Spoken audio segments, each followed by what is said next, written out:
Good morning. Welcome back to the Broadcast Retirement Network. I'm Jeff Snyder. This is BRN Weekly for Saturday, August 21st, 2021. And our top story today, dental hygiene and proper oral health, keeping those teeth for the long haul. Joining me now to discuss this and a lot more is Jamie Dudley. She's a dental hygienist with Towson Dental Care. Jamie, it's so great to see you. Thanks so much for joining us on the program this morning. Thank you. Good to be here. Yeah, it's great to see you. We're going to talk about dental hygiene, really something I think that's important. I think you would probably agree, being that you're a hygienist, really important. Let's start with the pandemic. Did you see a noticeable drop-off with people not coming in to do their daily or their cleaning every 6 months? Yes, is the answer. Back in March of 2020, my office that I worked at completely shut down, as most of the offices that I'm familiar with had completely shut down. There were some emergency visits, depending.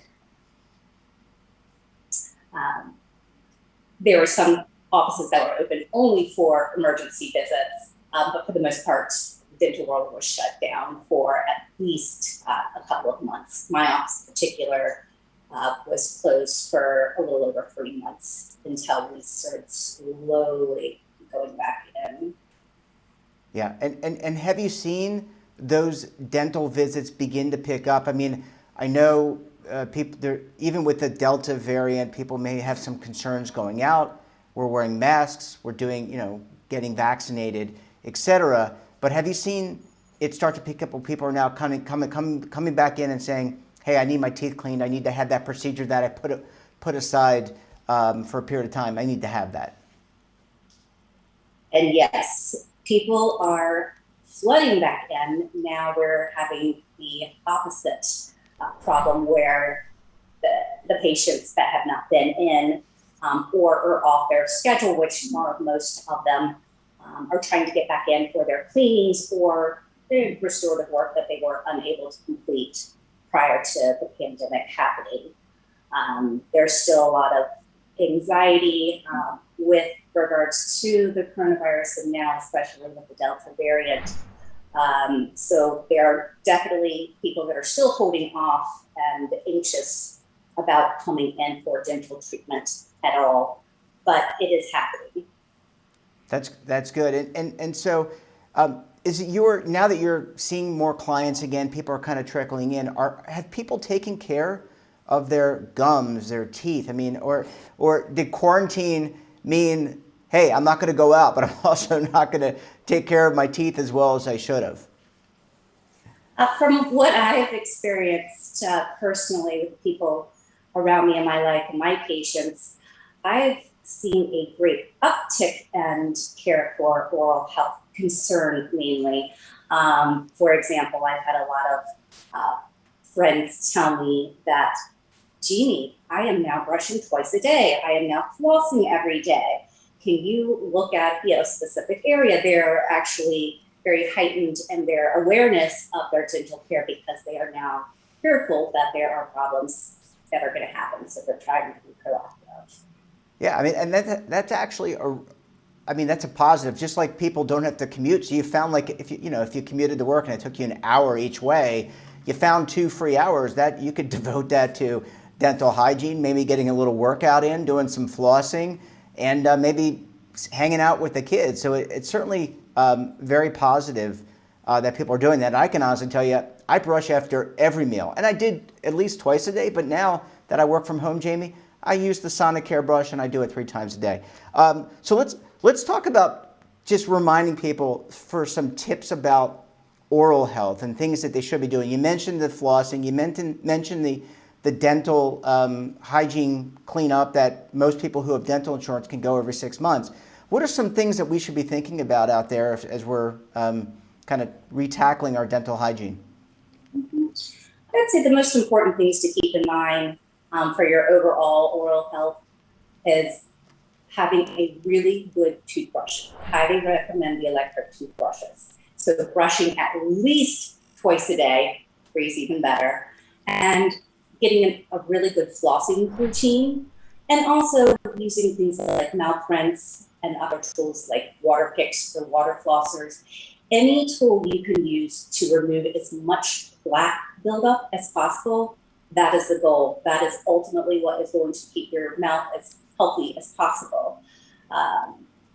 Yeah, and what about gums? I mean, I know as we get older, I've got, this is probably too much information for you and the audience, but you know, I've got a little gum rescission. I'm going to be 50 next year. I mean, is that a common thing that happens? And are there ways to prevent that? And can you overbrush? Well, to answer your question, yes. As we get older, the so-called getting long in the tooth is kind of true. From just actually taking care of your teeth and having exposure, wear and tear, using your teeth. We can get receded gums and excessive wear on our bite surfaces of our teeth, which actually can make for even easier buildup on those surfaces when they wear. So we tend to make a little more plaque buildup as we go through life. We can have a tendency. So it is all the more important to constantly be fine-tuning your oral health products, making sure you're changing your toothbrush or toothbrush heads every 3 months. And of course, going to see the dentist twice a year. We've seen a lot of issues over the pandemic with people coming in with severe jaw pain and teeth pain. People are literally cracking their teeth over the pandemic. That is one of the bigger problems that we have seen, along with just concern for their overall cavity health. Yeah. So, And I would assume that's from anxiety, maybe, who knows, maybe they got into a fight, maybe they're just, bit down on something. I mean, obviously taking care of the teeth, you don't want to wind up like George Washington, who I think had a hippopotamus teeth carved for him after he lost them. Totally going off on a tangent. Jamie, last question here. You mentioned the electric toothbrushes. How, if someone can't afford that, can you still get a good brushing with a manual brush? Is that something that people can still do, but you just need to have the right technique? Yes, I definitely think you can still do an effective job with a manual toothbrush. You want to make sure that you change your toothbrush regardless every 3 months. That's very important. Only using soft bristles and making sure that you're using a technique that can help remove as much buildup as possible. Of course, there's multiple techniques to brush your teeth, all within reason, but just making sure you have a really good angle with your toothbrush bristles physically on your gum tissues and your teeth, and using very soft pressure. That is your ticket to effective brushing. However, if you can get an electric, they are designed by nature to help us remove more buildup, and there are some more economical versions of the electric toothbrushes now. For example, I'm using one called Burst, and it's a very basic sonic toothbrush, but it's a little bit less expensive, and they send you the toothbrush head replacement. So that's what I'm doing currently. But you can still be effective with a manual toothbrush. Yeah, that's good. That's good news, because some people may just be, look, they like this motion, they like to do that, and it's better for them than using a sonic brush. Well, Jamie, we're going to leave it there. Really appreciate you coming on the program. Great to talk to you. Great to talk about dental health, and we look forward to having you back on the program again very soon. Thank you, Jack. Thanks, Jamie. Great to see you. Thanks for sharing your perspective. And when we come back, we'll take a look at some of our best segments for the week. You're going to want to stay tuned right here on BRN Weekly.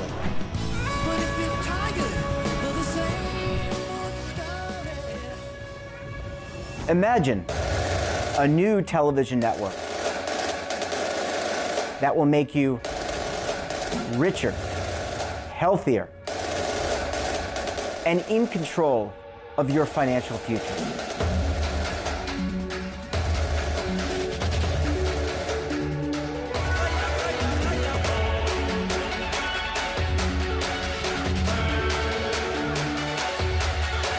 This network is for the policewoman in Nashville, Tennessee, the baker in Dubuque, Iowa, the teacher in Lexington, Kentucky. We want to make the idea of savings and retirement culturally relevant. But what do you see as a defining issue of the midterms? Especially for the smaller businesses. I mean, they are the lifeblood of the American economy.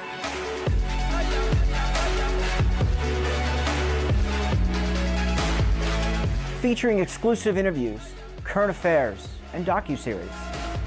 33 years old, you retired early. The philosophy is money only matters if it helps you live a life that you love. But you got to start thinking about retirement as soon as you get in.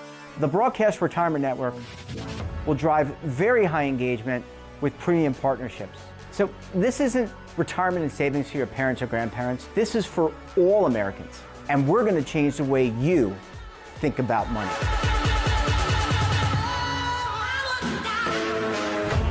Welcome to the next frontier of retirement and savings. This is BRN, the Broadcast Retirement Network. Are you stuck with a low credit score? A credit report and score that's causing you to be denied credit or pay higher interest rates than others for the same things? Then do what Terrence did and call Credit Repaired for your free credit evaluation to help restore your credit. I started thinking about buying a new house, and my score wasn't where I needed it to be. I called and spoke with one of the representatives, and we just had a good conversation, and I liked what he was saying. Just one call for his free credit evaluation was all it took to start back on the track to repairing his credit. I'm seeing the deletions and I'm getting the report, so I know something's being done. It does make a difference to me. All it takes is one call to get started. Credit Repair has given me a second chance to have a better credit score. Don't let a low credit score hold you back another day. Do what Terrence did and make the call for your free credit evaluation. Call 800-819-4152. That's 800-819-4152. Again, 800-819-4152. Welcome back. On Monday, I sat down with the Johns Hopkins Carey Business School's Jeff Hook to discuss the myth of private equity. Let's take a look. I was an investment banker for many years, both in New York and Washington. And I also was a private investor in a couple of jobs. I was always a little skeptical of the private equity business and its exaggerated claims of performance. A couple of years ago, I had read one more article about how all the private equity giants were geniuses. I just had it. I said, I got to draw the line somewhere. I'd done some academic type work in the field, and I'd written a few other books. I said, it's now time to write a book on private equity and its myth. There's a whole subculture around private equity about how great it is, how it beats the pants off the public market. So you have to first look at the statistical data, the returns that are generated by various data services that track this. And then you have to talk to people in the business. So it's a methodical review of the industry. Then you have to look at all the numbers that are produced, which is very complicated if you're not an expert. And then you sort of have to think about, well, if the numbers don't bear out their claims of super performance, why has this sort of picture of invulnerability and perfection continued so long? But writing the book, I approach it sort of in a sequential order. I start off with how the business works, how do the numbers work, how do the numbers fail, and then why has the myth been perpetuated, who's been helping the industry for the last 10 or 15 years. The S&P 500 is the one that most professionals in the private equity business or in the institutional side would focus upon just because it's so well known. There's a couple others like the S&P 600 or the Russell 2000 or Russell 3000 that are used as checkpoints, but the S&P 500 is sort of the gold standard. And if you try to compare the private equity industry, and mostly what I focus on is leverage buyouts, which is about 2/3 of the business. It did pretty well in the 90s, early 2000s, it did okay. Really since, say, 2005, 2006, it has not beaten the S&P 500, which may surprise a lot of your listeners, but it happens to be the case. Yeah, I mean, the book breaks conventional wisdom. So in that sense, there's going to be resistance among the institutional community to accept it. But you got to remember, most big institutions be they university endowments, state pension funds, big foundations, do not beat a 60-40 index. So they can't beat a 60% bond, 60% stocks, 40% bonds, passive index. So they cannot do that. So you say, well, why are they continuing with private equity in light of these facts? I think some of them know the facts. It's not like this hasn't been publicized from time to time. But they are not acting, I think, in the way of a true fiduciary. I mean, the managers of these big pools of money are trying to make the business look so complicated, in part to justify their own jobs and their high compensation. But they should be leaning far more towards indexing rather than using so much money and fees in these exotic strategies like private equity and hedge funds and commodities. They just haven't worked. You got to remember, it's called private equity, so everything is super secret. It's like national security to get the fees, what are actually being paid. A lot of the pension funds, endowment funds refuse to disclose the full fee carry in a public way. So you have to really dig down to see what it is. But it's more than 2% a year. The 20% is sort of a performance fee. But if you look at what's being taken off the top in simple language, it's say around 3.5% that's being taken off the top, taken from the investors. And if you compare that to an index fund, which is maybe 3 or 4 basis points, the fees in private equity are about 100 times as large. And yet the investors does not get the performance that's been promised. With fees so high, it's almost impossible to beat a passive index. And I also spoke with AAA's Andrew Gross about the steadying of gas prices just in time for kids returning to school. Let's take a look. Well, this week, the price of gasoline is about $3.18 a gallon for regular nationwide. And that's been holding steady now. It's plateaued. I actually think it was $3.19 a week ago, so we've dropped a penny. But it looks like that sort of steady climb that we saw throughout the spring may have kind of leveled off, which is somewhat typical for this time of year. It's sort of the end of the heavy traffic, that heavy vacation summer travel season. We're reaching the end. Kids have started going back to school. So this is somewhat typical. And usually after Labor Day, we traditionally see prices begin to even drop a little bit. Well, everything in a pandemic looks different. I mean, it's changed everything about the way we live. And with the Delta variant now sort of somewhat surging, will that change our travel patterns, even our daily commuting patterns? It likely could.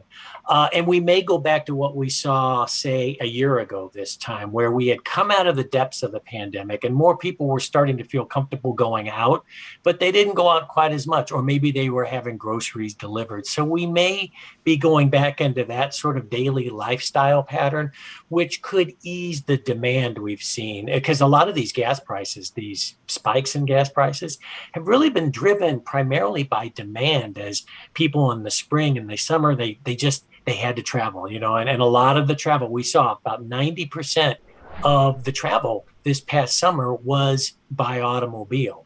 So will that be changing? We just don't know yet.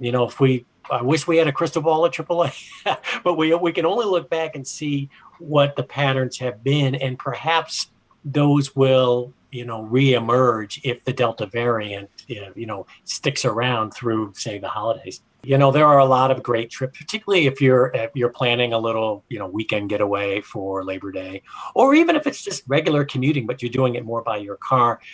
First and foremost, check your tire inflation. If you can't remember, and I know I'm like a broken record on this, Jeffrey, but if you can't remember the last time you checked your tire inflation, then your tires are going to be low. So go check it, because properly inflated tires really makes a big difference in terms of your gas mileage and the efficiency of moving around. Other simple things are try and drive the speed limit on the highways. I know it's hard because everyone assumes it's like 55 and then plus 10 or 65 plus 10. the faster you go, the more you're going to gobble on the gas. So just try and ease up on the pedal a little bit. If you're in stop and start traffic where there are a lot of traffic lights or stop signs, try and coast into the stoplight and then accelerate slowly on the way. Don't rush into it and then gun the engine on your way out. All these little things that make a difference. It's particularly if you have a lot of traffic lights and stop signs on your route. Just doing these little things can really make a difference in terms of your gasoline consumption. That's right. Or have your kid ride the school bus. Well, who's going to want their kid riding the school bus? I mean, school buses and classrooms can be somewhat of a petri dish to begin with. So then you realize, well, I think it's safer for me to drive my child, who, well, chances are, if they're under 12, will be unvaccinated, get them to school as safely as possible. So yeah, that's definitely a thing. But then look at what's happening with the Delta variant. A lot of schools are now suddenly they're having COVID outbreaks, so the kids are going back home again. So we just don't know. I mean, you have will there be a surging individual commuting, or will the kids be starting to head back home again? I mean, this fall could be very interesting in terms of just how our lives are impacted by the Delta variant. One of the best and least expensive things you can really do is just proper car maintenance. Because if anybody has looked at prices for used cars lately, they have skyrocketed. Yeah. So what's the best thing to do? Keep your current car in tip-top condition and head off any kind of problems. Keep up with your recalls. Do routine maintenance, and you will go a long way to just relieving any kind of headaches and the strain on the old wallet. And that wraps up this episode of BRN Weekly. Have a topic of interest, someone you think we should talk to, drop us a line. And don't forget, for all the information in retirement, markets, technology, personal finance, so much more, all in one place, check out today's edition of our daily newsletter, The Morning Pulse. We're back again tomorrow, this time for BRN Sunday. I'll be joined by members of the media, academia, and financial services as we analyze and critique all the news for the week. Until then, I'm Jeff Snyder. Stay safe, keep on saving, and don't forget, roll with the changes.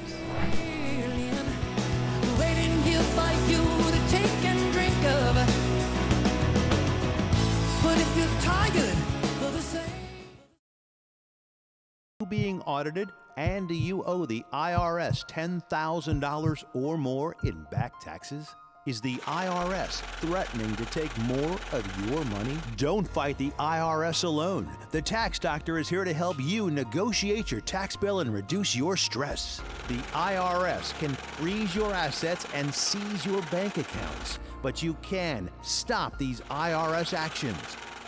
The Tax Doctor will work with you using our years of experience to represent your case to help you get the best resolution under the IRS guidelines.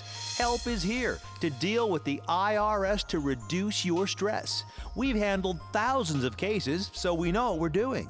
If you owe $10,000 or more in back taxes, do not call the IRS alone. Call a Tax Doctor now for a tax emergency analysis. Call 800-224-6439.